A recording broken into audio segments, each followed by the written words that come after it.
Eu sei que eu vou falar de um assunto muito delicado, mas é importante que a gente fale sobre isso. Então, se você é mãe de autista, fica por aqui que a gente precisa bater um papo muito importante. Preparadas? Vamos lá. É o seguinte, as pessoas têm muitas dificuldades de falar sobre a gente preparar os nossos filhos autistas para a vida adulta. E por que eu falo isso? Porque todos os dias chegam pessoas, famílias lá no consultório, totalmente assim, desorganizada, despreparada, não sabe como lidar com o filho. E a vida tá assim, um completo caos. Eu tenho certeza que talvez você que tá me escutando aqui também esteja passando por isso. E parte desse caos vem de que lugar? Do fato de nos falarem aí em muitos lugares de que autista é assim mesmo, não dá para colocar regras e limites em autistas, que só a terapia vai ajudar, que 500 mil horas de terapia por mês é o que resolve a vida do autista. E aí tiram de nós, mães, o poder, né, de lidar com o diagnóstico do filho de forma eficaz. Por quê? Porque muito se fala de que, ai, mãe não é terapeuta de filho. Só que esquecem de nos dizer que a gente precisa sim trabalhar com os nossos filhos em casa. Porque uma coisa é a terapia, outra coisa é trabalhar com esse autista em casa. E aí é que está o grande problema. Por quê? Porque nos falaram que autista não dá conta, autista não consegue aprender, autista tem dificuldade mesmo, autista não precisa de regras e limites porque ele não entende o não. E várias outras coisas que colocam o diagnóstico na frente da pessoa. Ou seja, a gente invalida a pessoa e foca apenas em resolver o diagnóstico. E aí, o que acontece? Nós temos consequências no longo prazo. E eu falo por isso sobre a minha experiência principalmente. Quando o Vinícius era pequeno, ninguém me disse assim, Liliane, ele não pode continuar com esse comportamento. Esse comportamento não é só de criança autista. Não é só porque ele é autista. É também porque tá faltando regras e limites. Tá faltando organização na vida de vocês. E aí, como isso me faltou durante muito tempo, hoje eu reconheço que parte do caos que eu vivi na infância com Vinícius foi desse lugar de não estabelecer regras e limites muito claros. E aí aqui, vamos dizer assim, ai, mas Liliane, então precisa ser rígida o tempo inteiro, brigar o tempo inteiro? Não, não é isso que eu defendo. O que eu defendo é crianças independentes de diagnóstico precisa ter muito claro o que ela pode ou não fazer. Então, por exemplo, se seu filho hoje ou filha autista não tivesse diagnóstico, por exemplo, você deixaria ele te bater? Você deixaria ele quebrar a TV, quebrar teu celular, tacar celular longe, quebrar objetos em casa? Seja bem sincera, você deixaria? Porque eu não. De modo algum, um filho que fosse sem diagnóstico, ele faria isso dentro da minha casa. E se você tem um filho sem diagnóstico e tá deixando ele fazer isso, saiba que a educação que você tá dando não tá funcionando. Por quê? Porque no longo prazo, quando ele estiver em sociedade, as pessoas não vão tolerar comportamentos dessa forma. Por quê? Porque muitas pessoas acham que elas são a dona do mundo. E elas acham que elas podem fazer o que querem. Pode tratar pessoas mal, pode se comportar de qualquer maneira dentro da empresa. E sabemos que isso não é funcional para a vida adulta. Da mesma forma, é com autista. A gente tem que parar de colocar o diagnóstico na frente da pessoa.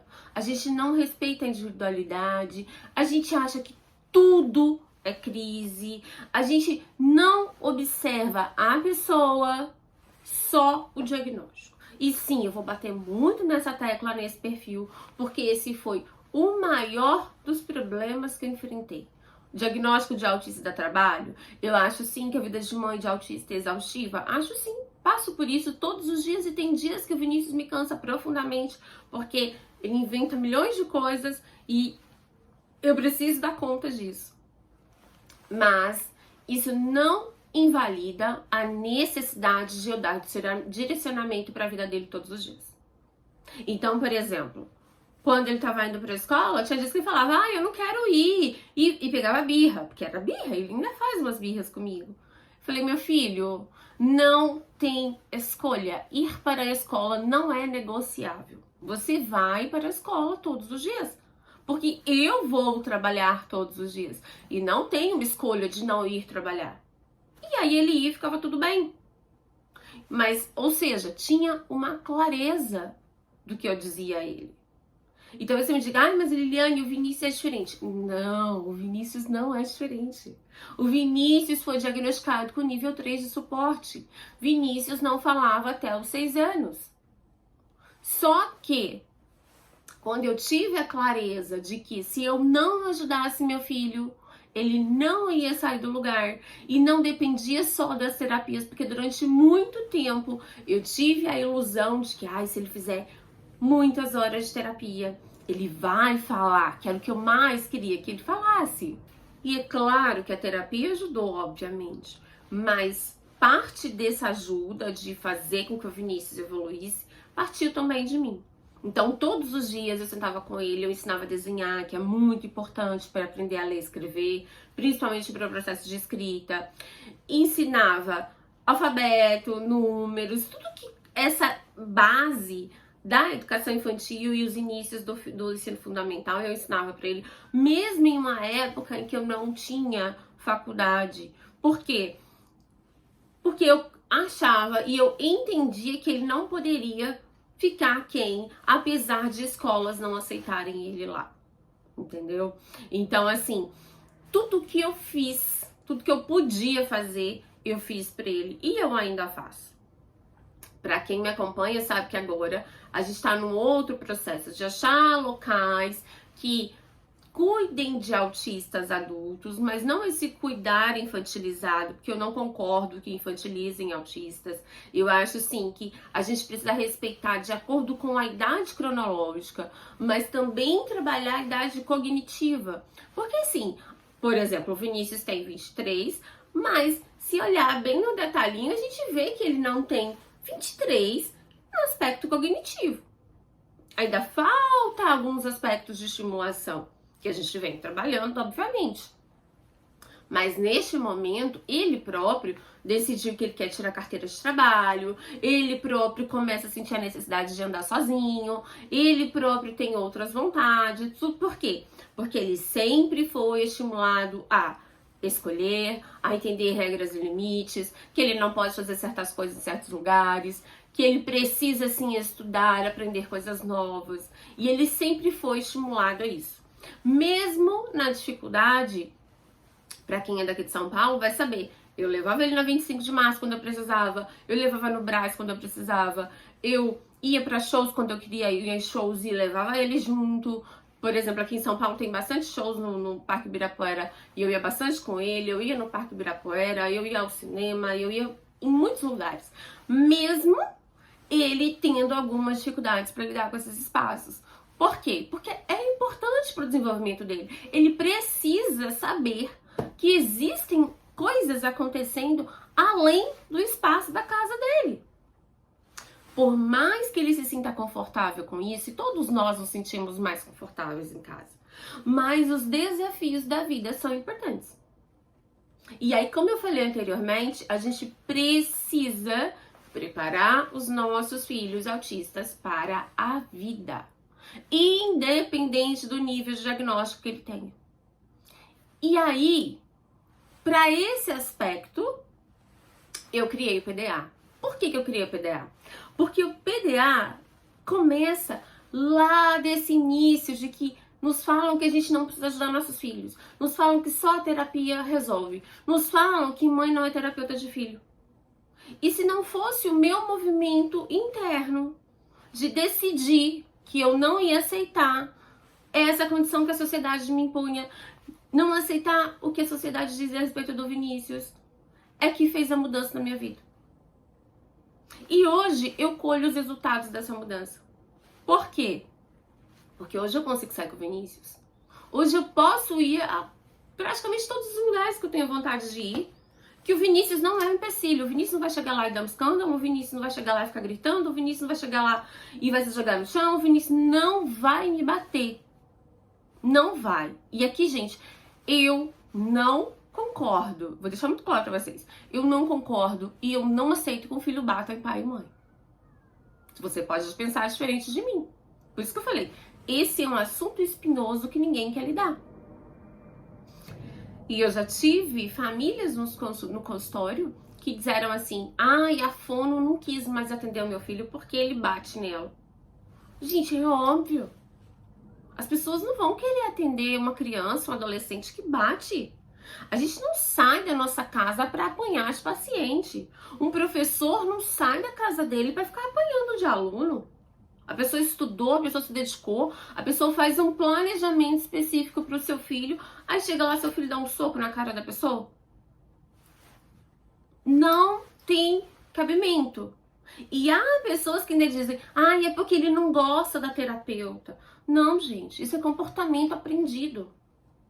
E se a gente não ensina que não pode bater, assim como eu conheço várias famílias que apanham dos filhos, eu atendi uma família esses dias de consultoria que a mãe tava com o olho roxo desse tamanho. Por quê? Porque o filho deu um soco na cara dela. Só que a menina tem 6 anos. Como que uma criança de 6 anos dá um soco na mãe que fica roxo e ninguém faz nada? Ninguém corrige? Eu falei pra ela, eu falei, olha, hoje ele tem 6 anos. Você ganha um soco, tá tudo bem. Quando ele tiver com 2 metros de altura como meu filho, o que você vai fazer? No primeiro soco ele quebra sua cara. E aí? Eu tenho uma pessoa que eu conheço que me fala, Liliane, se eu tivesse te escutado, eu não estaria na vida que eu tenho hoje. Ela vive machucada, ela vive mordida, ela vive com hematoma. Por quê? Porque o filho é do tamanho do Vinícius e bate nela toda hora.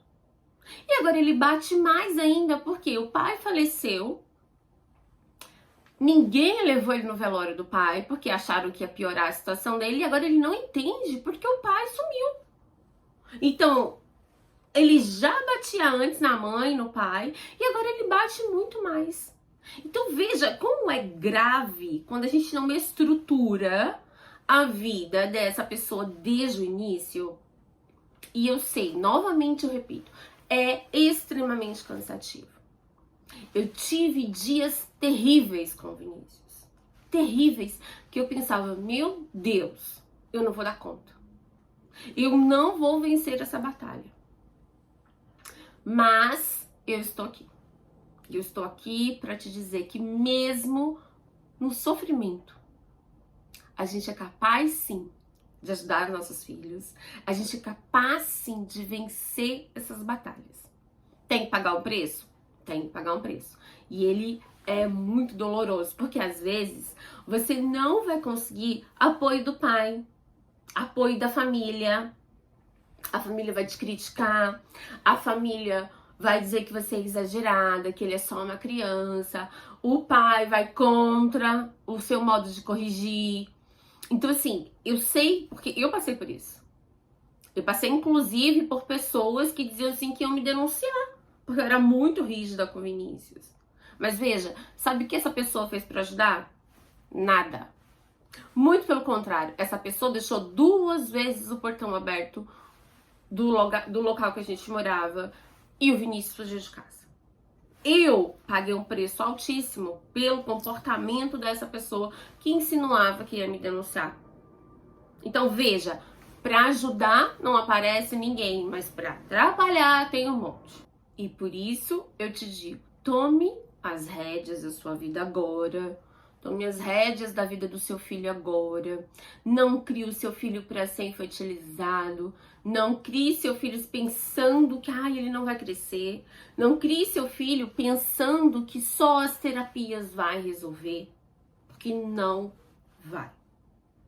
Só isso não resolve. Muito pelo contrário. A depender da situação, atrapalha. Porque um terapeuta não consegue dar conta de tudo que é necessário ensinar.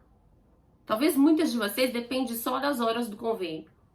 E todas nós sabemos que é uma briga louca para o convênio fazer o que precisa ser feito. Muitas de vocês têm que entrar com a ação. Eu já tive muitos pacientes que os pais entraram com a ação e levavam a eternidade para sair. E mesmo assim o convênio disponibilizava 4 horas na semana. 4 horas é pouquíssimo. Pouquíssimo. Então veja, é por isso que precisa que você complemente a estimulação. Complemente as outras áreas que os terapeutas não vão conseguir fazer. E aí, por essa razão, eu criei o PDA. Por quê? Primeiro ponto, vai ter uma estrutura que você pode seguir. Um planejamento de cada coisa que você pode fazer durante a semana. De acordo com a idade. De acordo com o que é esperado na escola. Que sua criança aprenda. Áreas que precisam ser desenvolvidas. Você vai entender todo esse processo de forma simples, porque por mais que eu seja um profissional e que lá no consultório eu tenho uma estrutura que eu sigo com as minhas crianças, você, mãe, não precisa fazer pedagogia, psicopedagogia, neurociência, alfabetização, terapia ABA para saber tudo isso. Você precisa saber do básico. Que se tivessem me ensinado o básico lá atrás, teria sido muito mais fácil a minha vida com Vinícius. Então, é isso que eu criei. Existe uma estrutura sendo construída para te ajudar a estimular seu filho em casa. E para além de tudo isso, que eu quero que você tenha resultados, tem aulas, né, encontros, não é bem uma aula, mas um encontro, mas ela se torna uma aula, porque de acordo com o que eu for orientando as mães, todas vocês vão sendo ajudadas de alguma forma. Então, toda semana tem encontros para a gente poder discutir as dificuldades, o que vocês estão conseguindo fazer, o que não está sendo possível aplicar, mostrando para vocês outras estratégias, assim como eu faço no consultório, para ajudar vocês, para facilitar o processo de vocês. Então, se você tiver interesse em entrar no PDA, você quiser a minha ajuda, acesse o link que vai ficar aqui embaixo deste vídeo e a gente se vê do outro lado, lá no PDA. Espero que esse vídeo tenha te ajudado, espero que esse vídeo tenha trago alguma clareza aí pra sua vida e te sido uma luzinha, porque ninguém me falou isso antes. E eu paguei um preço muito alto por isso. E a gente se vê no próximo vídeo. Um grande beijo!